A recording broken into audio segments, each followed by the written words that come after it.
this is, this is incredibly great timing in a tragic sort of way. Just yesterday we had the news of the tragic mass shooting in San Bernardino. We had another shooting, a mass shooting, a day before then in Colorado Springs. Of course, we've had the case involving the young man gunned down by a police officer. That was caught on video camera and the tape just being released. And of course, we're dealing with violence in our own neighborhood. I myself, as many of you know, a year ago last summer, personally witnessed a bystander, man waiting for a bus, being shot down, caught in a gang crossfire. So I've experienced it as an alderman, and I've experienced it personally with my own eyes. So I don't think there's a person in this room that hasn't been touched by the violence. And so, given the very timely nature of the movie's release, I thought this was an important opportunity to have a dialogue. You know, there was a lot of controversy over the name of the movie and what it did for the image of the city. But I think we should thank Spike Lee for raising this issue.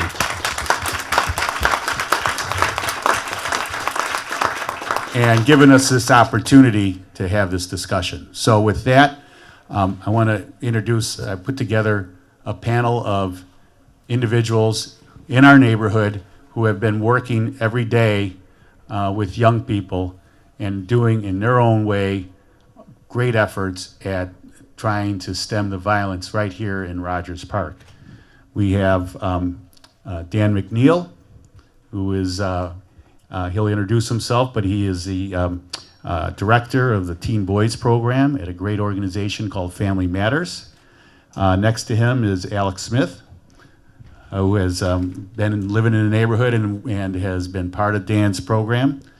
We have next to him Charles Hardwick. He's the director of education and employment at the Howard Area Community Center, and works hand in glove with my office to find jobs and educational opportunities for people, particularly in many cases men who are trying to turn their lives around, who had felony records, and you know how difficult it is once you have that record to try to get a job, and he does a yeoman's work in doing that. Next to him is Cassius Butts, who is a resident here in, what's that? Bats. I am so sorry. Thank you. It's all good, man. It's all right. Thank you, man. Thanks for being kind to me.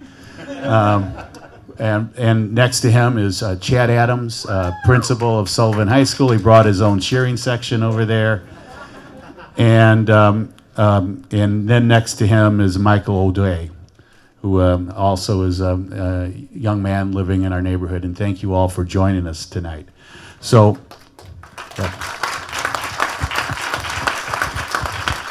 And before we start, I want to also thank my staff for putting this together. My chief of staff, Kevin O'Neill, Mike Land, who's our sound guy, Wayne Frazier, as many of you know. Where's Cecilia? Over there. Cecilia has her own cheering section too. All right. If you don't mind, if we can just, we'll go right down the row here. Tell us what you do, and very briefly, just so people get to know you guys a little bit better. So we'll start with Dan. Okay, I'm the director of the Young Men's Program at Family Matters and have been there since 2001. So I'm going to keep it brief. Okay. Yep. Thanks for setting the tone there. Yeah, thanks, Dan. My name is Alex Smith. I've been with Dan since 2001, also with Family Matters. I'm a father and a community activist in Rogers Park community. Okay, you know you can never get me to talk just for a couple of seconds. I know, but my name is Charles Hardwick. I want to correct one thing. I am not the director of the Education and Employment Program, but I am the director and manager of the Employment Resource Center. Director meaning that there's a program, Oh, I know you're a CSAC, director. Community Support and Advisory Council. I just wanted to make sure my Sure. boss didn't think I was trying to take her title. But I've been with Howard area since 2003. I've been working in the employment business since 2002. I also was raised on 51st Street, some of the communities that you see up there, and I also spent 14 calendar years in prison.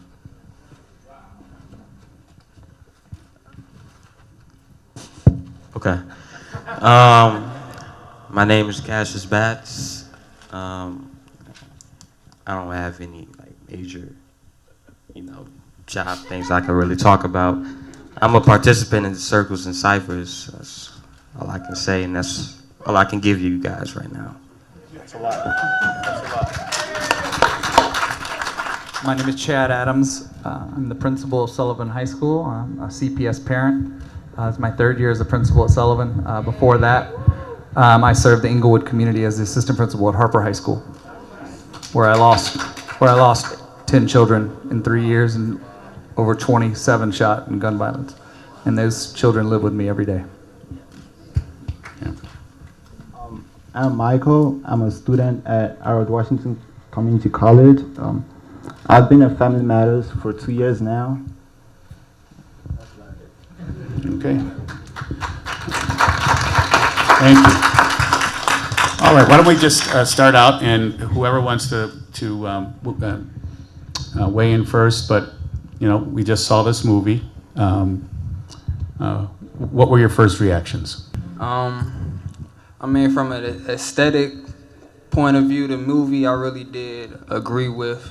I'm a fan of Spike Lee, all his movies, so Do the Right Thing I grew up with my father. So the actual visual was pleasing to me, but as far as the message, I feel like it wasn't conveyed to everybody the way it should have. There was a lot of laughing, during this movie, and I don't feel like this is a matter that is funny at all. Like, I have family right now that's going through things right on the south side and the west side of Chicago. Burglary, murder, a lot of gang violence. That's what I grew up here in Rogers Park.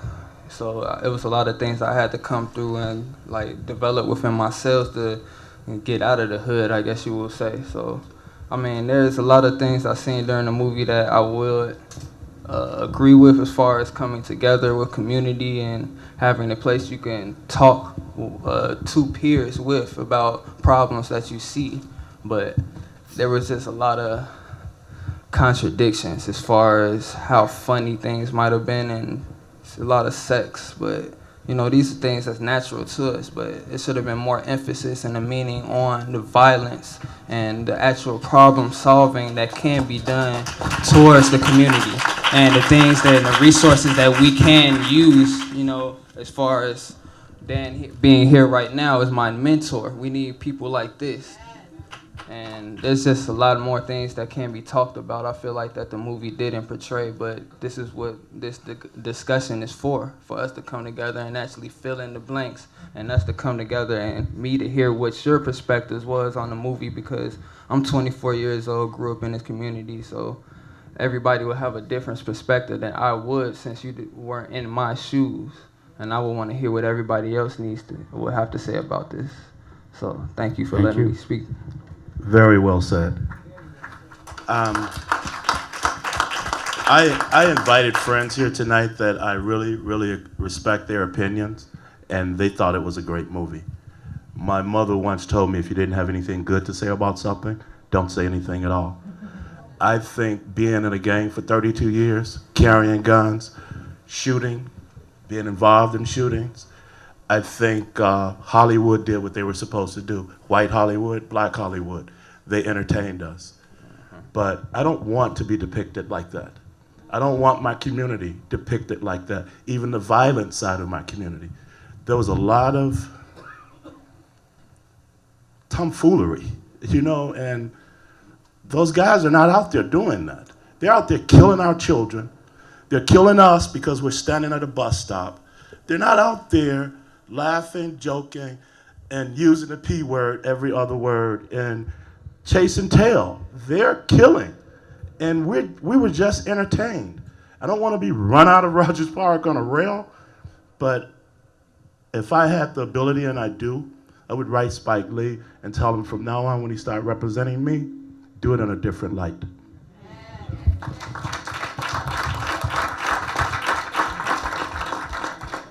Well, I thought that, I liked the movie. I thought it was really funny. First, I thought it was going to be corny, but it ended up being really funny. I actually liked the fact that it was really funny because, you know, laughter is a common medicine for life in just general.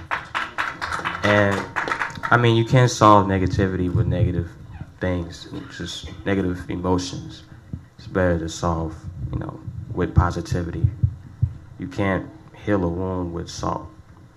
So, I'm gonna try to keep it brief because I gotta bounce. He told me already. He said you know, Just it's a to let school y'all night, know. man.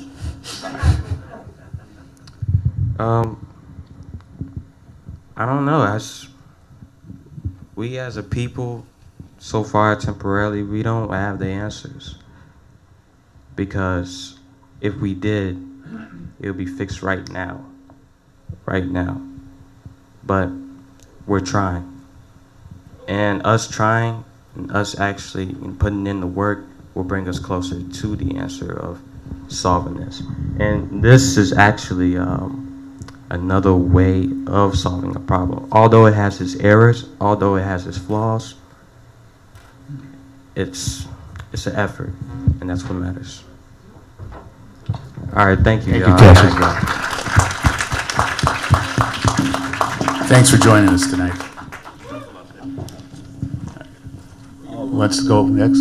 Yeah, I think it was a good movie.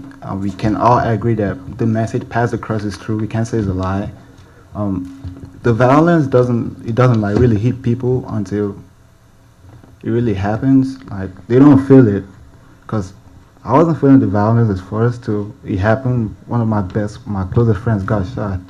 So it really hit me, and I hope people who are doing that like watch this and have a change of mind, because killing like it's not fun.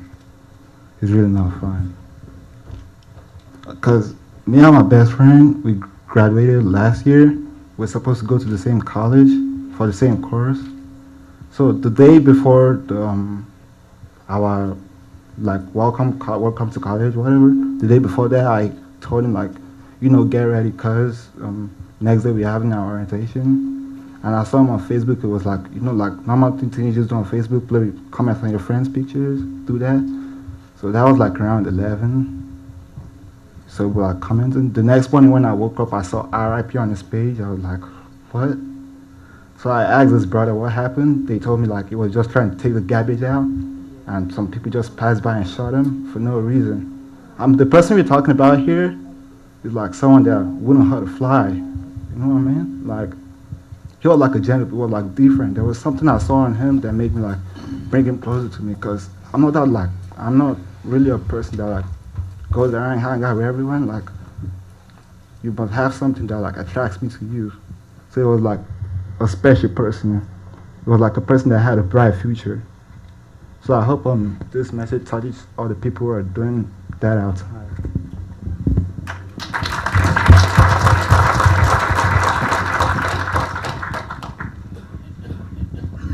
Dan Lunchgood. Okay, there's so much to say. A little context about me. I grew up on the South Side. I grew up on 63rd, 79th, 95th. I grew up in a public housing project. And I also went to a Catholic grammar school. And if you can imagine, at that time wearing a blue shirt and tie was like having a target, because I was in the projects. And the thing that was so amazing was the adaptability of youth. And as bad as it was, if you could kind of, throw hands, I used to say, whatever, you got to pass. And there was a kind of a code of ethics, even in the worst of time. There was a period in the 60s, when the Soul Dad Brothers and the Panthers and um, um, Malcolm and all this, there was a period, and they hit this a little bit in the movie. There was a period where it went from being territorial gang violence, more like fighting than shooting, though. When the consciousness of black people was raised, and there was a pride about being black. James Brown came out, "Say it loud, I'm black and I'm proud," and you could feel this shift just everywhere. So I could go from 95th Street to Cabrini Greens, and everybody, "What's happening, brother? What's happening, brother?" And there was this sense of safety, security, and solidarity. And it just seemed to last for a blink of an eye. The next thing I remember was there was drugs introduced in the community, and then there was gangs, and there was shooting. It was almost like we were on this pinnacle of making a transition as a community, as a collective consciousness, and this is where you start wondering if it was a conscious effort. Then when the drugs started flooding into the community and the gangs, and what's happening, brother? Oh, you can that brother shit. And then it just shifted. It was almost like we were just getting ready to open this door of solidarity, and it got slammed down. So I think we have to just start talking about what are the causes, and it's complex. There's many. If we don't take honest inventory, if I don't take honest inventory, and start to really look at taking responsibility for what are the causes, and some of them are very obvious. The socialization, the privatization of prisons, that whole indoctrination. It's almost now you get street credibility. If you've been in the prison, you come out in the streets, you are somebody. You'll get sometimes a lot more respect from being an ex-con than you would if you are a college graduate. And so one of the things that I think is making this so attractive, why are these guns so attractive? It's an image thing. Our young men are looking for some sense of image, and it's been traded. It's in the gun. It's in that, and there's a lot. I've got a lot of feelings, a lot of thought.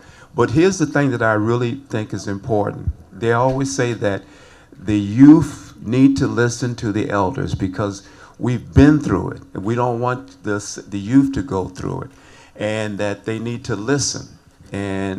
But the other side of the equation is that the youth bring fresh perspective. And if the elders don't listen to what the youth have to say and listen as opposed to talk, sometimes there's no connection. And I'm going to stop there because there's a lot to be said, and we need to hear thank everybody. you, Dan. That's kind of why it's kind of like our panel. We've got wisdom and we've got new perspectives that we try to mix. Chad. Well, I've been given permission to talk. To just He's make a yielded the statement floor to about Charles. guns. Unless you've held a gun illegally, you would be surprised the power that you feel. You would be surprised. I've held guns illegally. I felt invincible. And anybody who stepped on my toe, it was natural. It was in me to use that gun. And it's an amazing, amazing power. And unless you've been on the street and you've held the gun and you've had foes, you don't think about the humanity of it. You don't think about, I'm killing my brother man. You think that I'm exerting my power. And you don't think about black on black crime. You think about this person lives over there and I live over here. And historically, in the black communities that I've lived in, that's kind of how we saw it. And we are not as large as the media depict us as far as the violence and the gangs in our community. We're just so violent and so dangerous, it appears that we're so large. We're just a speck, talking about the gangbangers, talking about the drug dealers, talking about the guys and the women who are pushing violence on each other. They only know what they know, their community. And their job, they believe, is to protect it. It's almost, I know I shouldn't do this, but I'll compare it to a holy war. When you're fighting for something that you think is right and you believe in it, no one can tell you that it's wrong. And I don't know how we're going to change this. I gave my opinion about the movie, but I've been fighting in this community for 15 years, 14 years. And 2 Saturdays ago, we had a fair, a resource fair at the Willie B. White Center, and a guy was shot dead. We had 200 people in the Willie B. White Center. 12:25, 12:30 in the afternoon, on a sunny afternoon, with the police on Howard Street, with me sitting in the lobby of the Willie B. White, and our children and other people standing on Howard Street, people enjoying the resource fair, trying to make their lives better. Some guys just came right in the park, right in front of us, and shot a man dead. You know, we have to keep talking. We do have to get over some of our opinions about stuff, but we have to keep talking. We have to keep working, but stop entertaining us with it. Let's do something about it. Let's make a change, because when you put a gun in your hand and you're like a brother from the street, you're like God.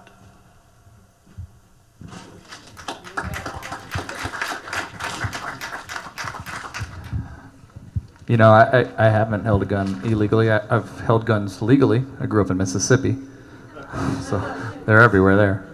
I've had a gun pointed at me and held to my chest right outside my previous school, so I can feel both sides of that barrel.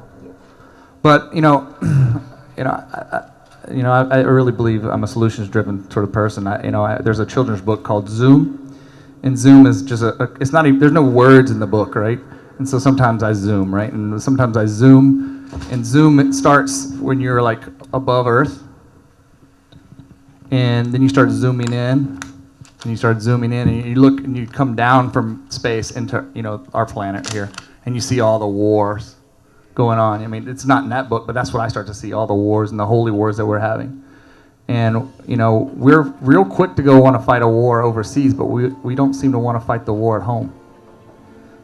10 F-15 jets would save our CPS debt. 10.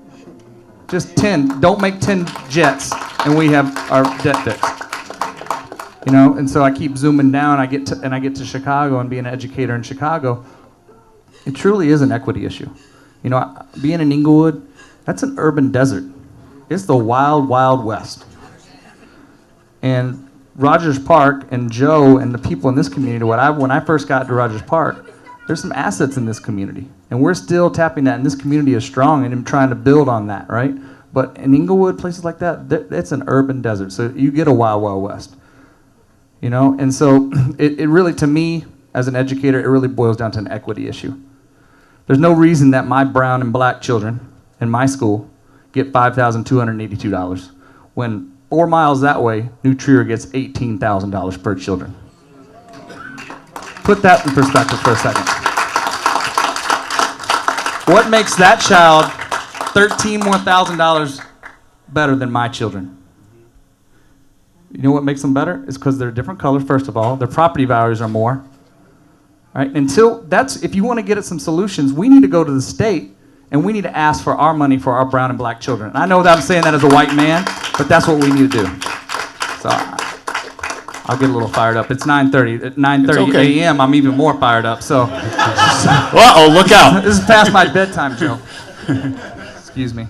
But what you mean by that is we need more awareness and leadership in the community, right? If we need spokesmen to speak out for people that need their resources in their community. Like you said, there's a desert, but who's going to talk about it if there's nowhere there to actually see what's going on and to see the people and what they're going through? We need awareness, which this Chi-raq video does do, but we need more. It's just a lot more. I think one of the things you were saying about the power of the gun, and if we're all honest, we're all looking to become more powerful, to feel more confident. Now imagine a young man who is trying to figure out who he is, trying to figure out his sense of self and power, and imagine that young man is in a group that has a history of being seen as inferior or less, getting that kind of power for a minute. So you can see the attraction. because if we have, is this on? Yeah, yeah. we're doing fine. If we start to demonize as opposed to try to get to what are the root problems, because I think if we really take an honest inventory of what's going on, kids having kids, the whole privatization of an indoctrination and attraction of that, the image problems, the lingering psychological impact that slavery has had on us, the psychological lynching. I do believe there are solutions. I really do believe that. And for whatever the movie said or didn't say, it did put a splash of awareness. It gets us to talk. It gets us to say we're going to do a better movie or look at something. But that's what I did like about it. I wasn't so crazy about some of the stuff in the movie and the satire and that, but it has started to produce this. And each one, teach one, it ripples out. So, you know, that's what the power is. The power is looking at the real problems, not taking blame, but taking responsibility and those kind of things. But if you can understand, if you can identify with the problem of the person and realize this young man, he is getting a sense of power. We all want to feel powerful. And he has a gun, and now he is somebody. I have been in front of a gun. I've been shot. I've been not shot. I've been shot at. I've been stuck up. I have fought with the police. I've been in all these sectors. So it's the blessing of it. It is really has given me a comprehensive empathy. I'm not a total understanding, but an empathy to these different perspectives. Well, you had Dan and everyone weigh in on this. You'd indicate, and Charles talked about, you know, guns and the feeling of power and you know, feeling that you have some control over your destiny. And there are also the root causes of problems too that go beyond the guns. But clearly, the presence of easy access of guns in our community and communities throughout this country does play a very big role in the violence that we're experiencing. Do you have any ideas of how we can stem the flow of easy access to guns? When I worked at Harper in Inglewood, it was the kids would tell me that the white van's coming tonight, Mr. Adams. The white van's coming tonight. What do you mean the white van's coming tonight? The white van is coming, ironically enough, the white van, right? The white van is coming in the alleyway 4 blocks from the school to open up and sell guns. And they come from Indiana, they come from Wisconsin, and they get them and they bring them and they sell them dirt cheap. And so I don't know the answer to that question, Joe. I just know that you can get a gun quicker than you get a book. So I don't know the answer to the question, but I know it's pretty accessible for our children. Jill, there's some people that believe there's a conspiracy. I'm not going to say that I'm one of them, but there's some people hold up the mic to your mouth. So okay. There's some people that believe that there's a conspiracy that allows easy access in our communities for guns and weapons and also drugs. So until we stop looking at the individuals who's perpetrating the crimes and start looking at how are they supplied with the tool to perpetrate the crime. And I don't think it starts in Rogers Park, Inglewood, or Austin. I think it starts in Springfield and in Washington, D.C.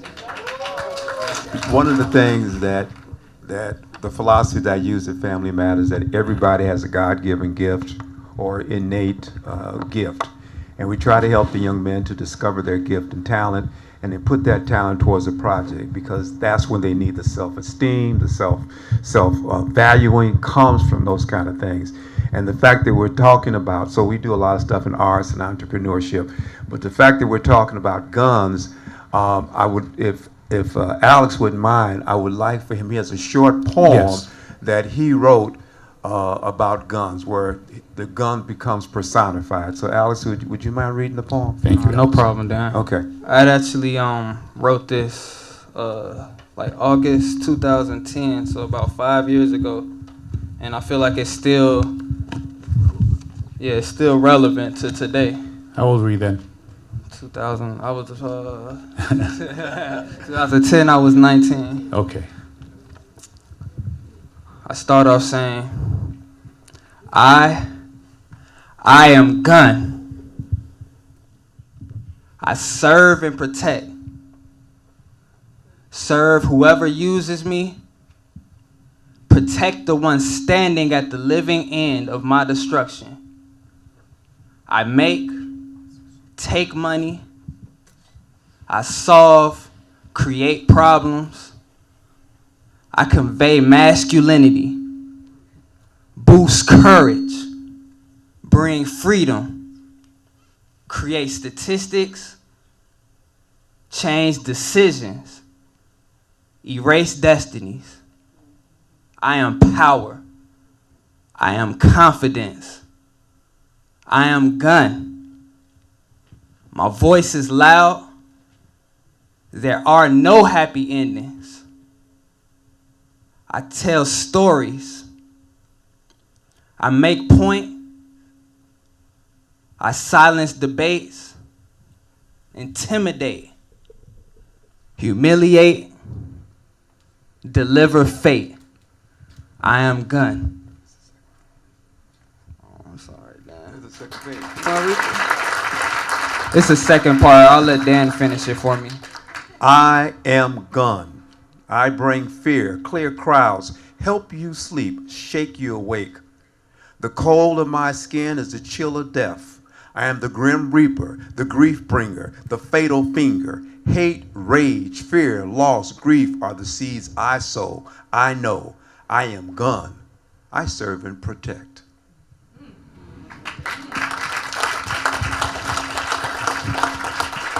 Thank you very much for sharing that. Very much appreciate that.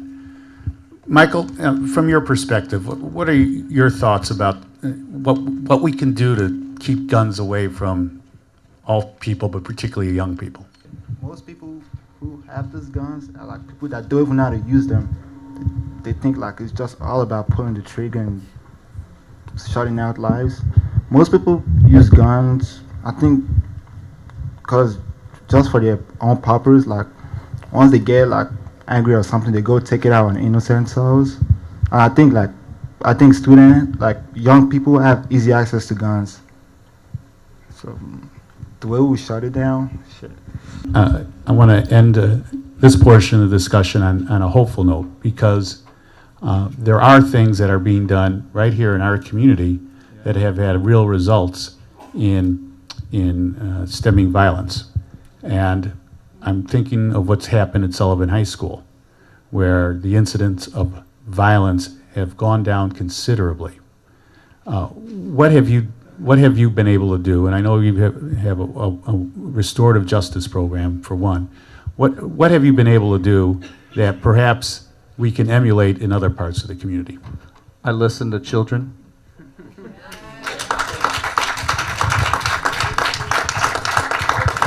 I make kids listen to other kids. It's no magic bullet, you know? I mean, conflict resolution is just like algebra. You got to be taught how to do algebra. You got to be taught how to do math. You got to be taught how to resolve a conflict. You know, and sometimes our children haven't been taught that, so they resort to measures like guns. And so it's my responsibility to teach kids algebra and Shakespeare, but also teach them how to resolve conflicts. We have a peace room, and I had 4 incidents this week that were avoided fights because a kid came up to me and said, "This person's calling me out of my name on Facebook. This person mean mugged me in the cafeteria." And we put them in the peace room. And they start talking, and they find out there's nothing there. And then they see the power of that, and they see how that made them feel, and how the victim in our society never actually gets to hear, or the offender never actually gets to hear the victim. You know, like when these senseless murders happen, or when there's a rape, or when there's anything like in that, and the victim very rarely gets to express their feeling to the offender. And that's what we do in the peace room at Sullivan. We allow that space because people make mistakes. I make mistakes. I've been in the peace room with a teacher. I made a mistake. We put teachers together in the peace room. We put kids and teachers together in the peace room. You know, because you have to talk, you have to listen, you have to feel what it feels like to be hurt, and tell your story of how it felt to be hurt, so that offender knows that I got to do better. And so it's really just, it's about listening. And I really think that, you know, I'm like I said before, you know, I'm solutions driven, because I can't fix Springfield. I can't fix DC. I can't. I live by a premise, don't let what you can't control you. So I can't control all that, but I can control the four walls of Sullivan. And I know I can control that, and I can teach it. If I can teach it to there, I'm hoping and praying to God that they'll take it to the street. But it needs to start. I have a little first grader at Prescott Elementary. It needs to start there. They need to start resolving their conflicts like this. And you work your way up, and then they grow up in a life of listening to each other and helping each other and not wanting to kick each other's, So it's like that's what we have to do, and that's what I can control. So I love this community. I love the diversity. I love the opportunities that's here. I love that everybody in this community doesn't look the same. I love that everybody's not on the same economic plateau. I love the differences in this community. What we are threatened by in this community is a minuscule to what's threatened on 63rd Street, 51st Street, the west side of Chicago, where communities all look the same, where babies are being raised. And if you come in the living room and I'm with my boyfriend, I'm gonna smack you across your face. If you do something wrong, I'm gonna beat you.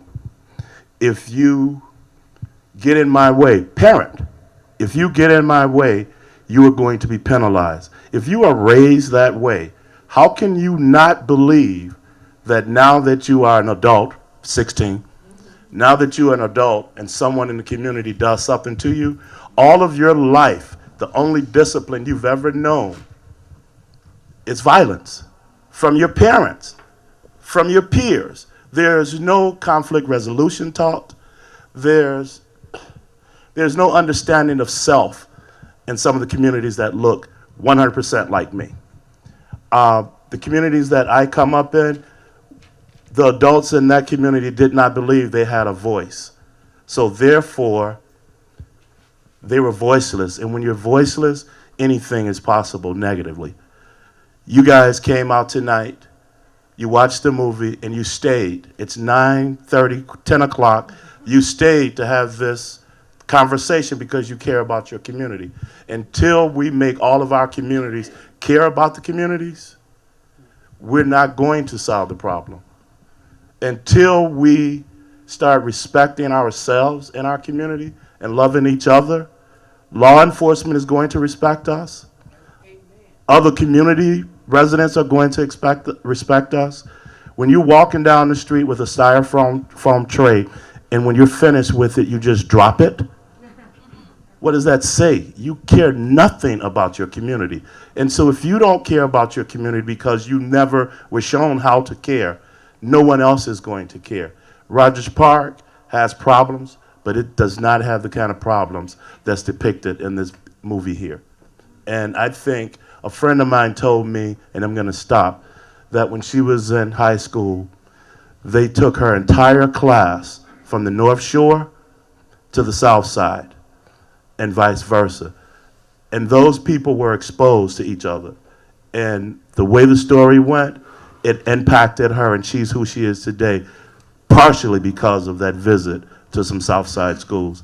And I'm pretty sure that someone from those South Side schools that came to the North Side or the far North Side, I'm pretty sure a percentage of them were impacted and their lives were changed. There's no reasonable factor that's happening on 63rd and King Drive that gives somebody a reason to change. A kid said to me one time when I talked to him about change, changed into what? This is all I know. I think part of the solution is really knowing the components of the problem. And then the other part of the solution, I believe, could be we need to focus on what are some of the solutions. How do we ground this complex, lofty things into hands-on, pragmatic results? So one thing I think that the youth need is they need to have a sense of contributing or ownership in the community in which they're about, whether it's having a wall to put their graffiti on or having, the more the youth feel that they are contributors to the community, the more they're part of the community, the more they're seen by the community. I think that's one way to help them feel inclusion, that gives them a stronger choice when they say no to the guns? You know, how do we make being respectful and peaceful cool? How does that become the dope? That I'm cool and I'm respectful. I contribute to the community. So as we go out into this wonderful mind trust, I would like to hear from people to say, what is one thing you think would be a good part of the solution? Something that can nail down, like giving kids more inroads into the community, more things they can say, oh, I did that, I built that fence, I planted that tree, I put that mural up there, we did this, we did that, this is my community. Ownership in the community. So as we go out, I would really like to hear from everybody, anybody, what do you think would be another nail in that coffin of all this craziness? How about starting with respecting our women? Amen. Amen. My name is Melvin Bailey, Executive Director of Community Male Empowerment Project. Sign up. Sure. And I would like to offer some solution. And I need the alderman help at this point with 26,000 vacant and abandoned properties in our communities, in these various communities. We feel we can create jobs. And just real briefly, we rehab some homes around Holman in a rough community. For 8 months, there was no shooting on that block because we created jobs for the young men and women on that block in that area. We gave them a sense of responsibility. And for 8 months, we went to the Chicago Tribune, and that violence rampant. But them blocks that we was rehabbing, no violence. So I need your support, Alderman, on working with me, working with the building department and also the Department of Planning. I'm talking to Lawrence Grisham next week. We're going to come up with some viable solutions because we say in our community, the kids give us the gun, we give them a hammer, and we give them a trade. So, and once we do that, then we'll start reducing some of this violence in our community to make sure that these kids will have a vision. And, you know, I can echo with a bunch of these, the gentlemen, the colleagues on the panel here. My nephew is one of them, you know, and I talked to him, and I was like, boy, where you going with that SK? It's my nephew, big old gun. I'm like, where's you getting this stuff from? Oh, my man them got him. Your man them got him. And I said, well, give me a crate. I'm trying to trick them out of a crate of guns. These kids walk around with crates of guns. So I need your support and help me. Please identify yourself, outsider. But you don't look like an outsider. Everyone in Rogers Park, guests or residents, are part of Rogers Park. Thank you for that welcome. My name is Risco Menchen-Lewis, and I'm actually a deputy police commissioner in New York. So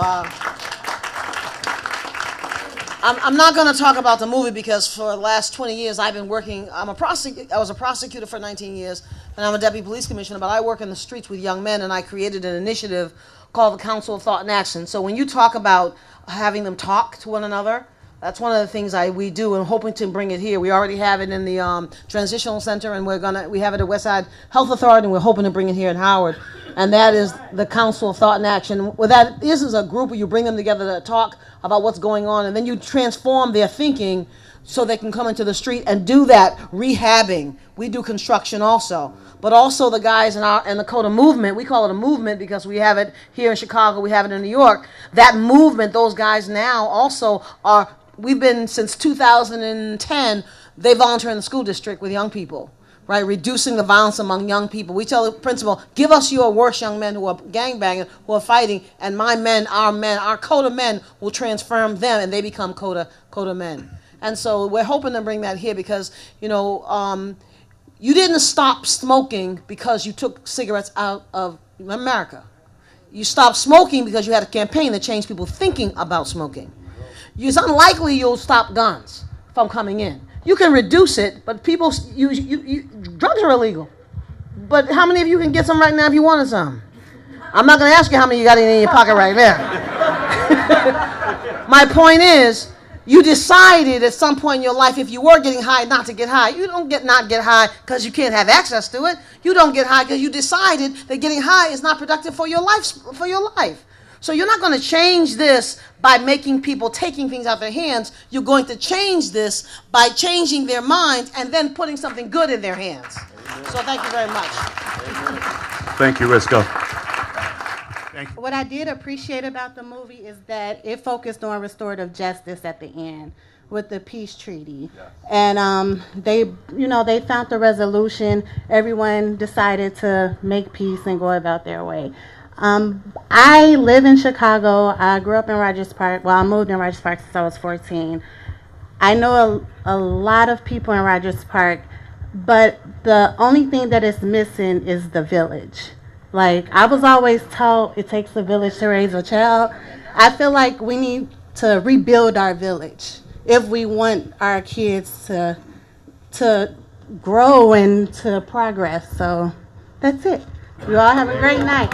Thank you. Hi, my name is Audrey Gales, and I'm a resident of Rogers Park. And I want to thank everyone on the panel for coming out and sharing your thoughts and ideas.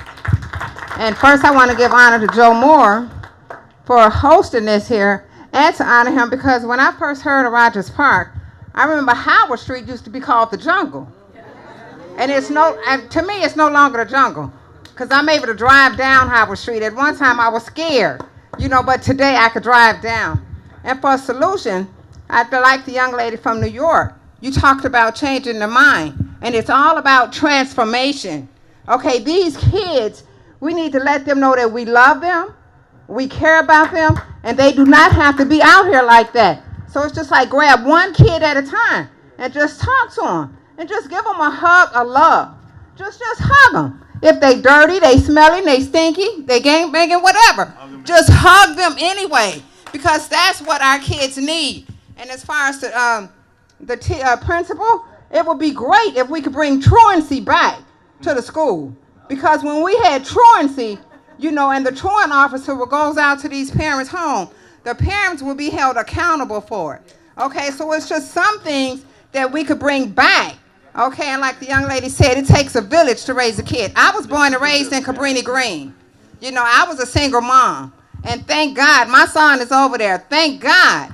I reached out to people, male people, and said, help me raise my son. I do not want to lose him to the streets.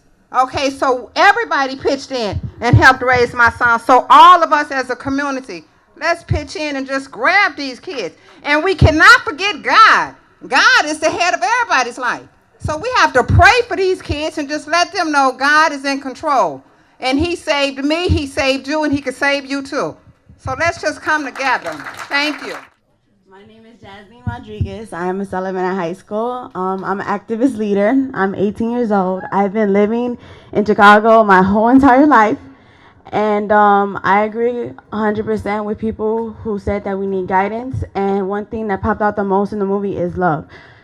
My life had completely changed because I had guidance. I had someone motivate me. And from coming from someone who didn't have a dad and a mother that was in and out of jail, who can I depend on? I go to a high school thinking I'm not going to be much in life, and I have all these programs. Kids need opportunities and to be at a place where they can be motivated to actually be something, to see the future, something that they can actually say, I could see myself doing this, or I could get off the streets and make my friends do something positive instead of just getting high and fighting. I used to be that kid that used to fight. Now I'm going to college and being first generation. Anything is possible for anybody and everybody. Motivation is the key to everything in life. And all we need to do is have opportunity and support, and so many things can happen. And from being experienced in the South Side as well, it is a lack of it. We have stereotypes that we're not going to be nothing in life and that we're just I can't say it, but no, they live by stereotypes. And I just feel like South Side needs more positive outcome and more opportunities instead of just being what they're doing. And there's more than just the streets and the guns. There's education, there's jobs, there's so much change that needs to be, and it needs to start from us because we are the future, and that's all we need. Hi, my name is Amanda Bertrand. I am the founder of Find Your Resilience Foundation. It's a startup nonprofit organization that is working with youth and young adults to help reduce recidivism rates. I agree with most people in here that youth need an opportunity. I also work at Cook County Jail as a mental health specialist, and I have the pleasure to sit with many detainees in this city. And a lot of them are young adults, and they are hopeless. They are scared. And they display it in their actions, their careless actions of homicide. And it breaks my heart when I have to sit with an 18-year-old that tells me that he has suicidal ideation. It breaks my heart even more when I sit with a 22-year-old that says they just got sentenced to 40 years, more years that they have been alive. And it's because of lack of opportunities that's in their communities. And I feel that what the solution is, creating opportunities for hope, for change, for them as an individual to thrive, for them to have a future. I'm concerned because, well, actually I'm from Everson. My name is Luella Pickett. And years ago, you could walk from the south side to the west side. I'm trying to get it close. Here in Rogers Park, here lately, we've had some problems with gangbangers, and I wish there would be, or could be, more seniors who would step up and try to help, because I think sometimes if they see not that they won't knock your eyeballs out either, but I do think with some of the wisdom that some of us older people have, that we could help some of the youth. We could talk to them. There's not enough availability of access in our community. Charles does a wonderful job.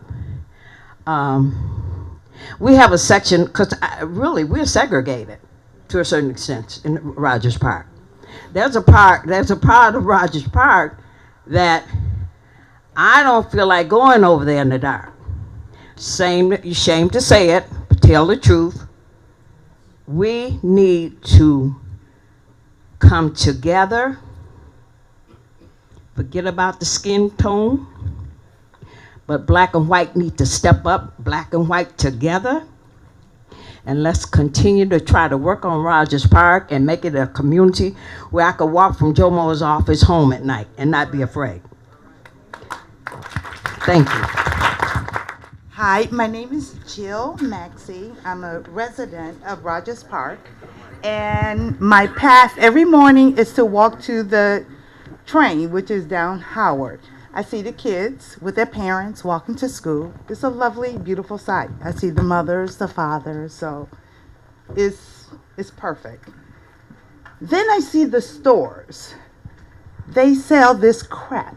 I police them. I go in and say, where's the bread, where's the beans, where's this? But basically the stores, when you walk into them, it's potato chips, it's candy, it's crap. And they're selling it early in the morning. And if they're not selling that, it's some type of meat mixture that they put with cheese and on top of potato chips. Hood breakfast. And they sell them. I don't think they should be allowed to sell that crap in these stores. I mean, it should be a health issue for one, and then it's not supporting the health and the beauty of the community. They're feeding it to our children at any expense, and they don't care, you know? So I don't think they should be allowed to have that crap in the middle of the front of the store. I don't think they should be allowed to sell it. What do you think? Okay, hi. My name is Marlene Robinson Parsons. I moved in Rogers Park 32 years ago. You know, they had a Section 8 program where you can move from, I moved from Robert Taylor Projects, where in the 60s and 70s, Jeff Ford and them would come through, ask if you're going to join the gang. The males could not come outside after 5 o'clock, because if you didn't join the gang, bang, you're shot right there on the spot. Now, it went for the women too. So what I'm saying is, in the 60s and 70s, they had a YMCA on 37th and Wabash. It turned a lot of young people around, because a lot of us were high school dropouts, like myself. I had my first baby at 19, but I was a high school dropout. They taught us, they gave us math, English, and another subject. that, and then they also taught us etiquette. They also taught us job skills. We didn't even know how to go downtown and eat in a restaurant without, my first experience was going downtown, eating in a restaurant, ordering a steak like everybody else did, trying to cut it and slide off my plate on the floor. So we need these things for the youth in our neighborhood because they don't have what we had back then. They don't have us as, like they said, older people, older mentors. Yes, I am a senior. I am 68 years old. My oldest son is 49 years old. Yes, he has been in and out of prison. But you know what? I gave it to God because I can't sit down and babysit you, baby, because I got other kids at home, you know. And to move up here and to Rogers Park and to North Point Apartments was like moving from the ghetto to condominium. Wall-to-wall carpeting, central air conditioning, you know, these opportunities, and young, too, yes, young. And I appreciated it. I appreciated it. I gave my son an ultimatum. If you want to be out there in the game, you want the game to be your family, well, you're going out there to be out there in the game. See, and a lot of times we have to hold these parents responsible for their kids because they're scared. They are scared. They let their kids run their household. They let their kids tell them what they can do. My choice to my son was, nobody can love you more than I because I birthed you in this world. But when it comes down to police breaking in, knocking and kicking in our doors, and I got to find somewhere for me and your sisters to live, baby, you got to go. Take your name off of my lease. When you come up on Howard Street, when you come up, you want to be down there in the projects with them gangs, stay on down there. When you come up here and you want to come and visit us, don't cross Helena to Juneway. Call us. We'll come across the street and meet you because you're not going to get us evicted. But see, parents have to be accountable for their children. You can't let your children run your household. Run your household. You get up and go to work every day, and you come home. You scared to come home because your children tell you, "Well, me and my guys having a meeting in your house that you pay rent for." Thank you so much. And I want to thank not only for our panelists for participating, but also for their contributions to our community to make us a better neighborhood and working with young people in particular. All right, thank you all for coming out. We're going to continue this discussion, this dialogue, and I hope you all we addressed the gender imbalance a little bit by the last part of the meeting. Okay, thanks, Dan.